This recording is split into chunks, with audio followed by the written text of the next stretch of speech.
Hello দোস্ত, আজকে আমরা এই মাছটি রান্না করব। আগে মাছটিকে কেটে নেব। মাছটা কাটা হয়ে গেছে, এখন রান্না করব। এখন মাছটাকে ভেজে নেব।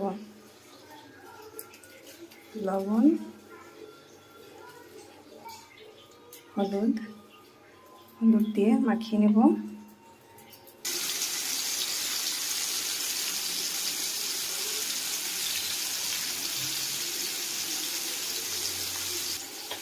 সর্ষে ইলিশ করব।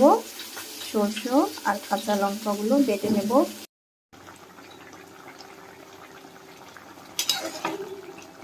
বাটা মশলাগুলো দেয়া হয়ে গেছে, এখন নামিয়ে নেব।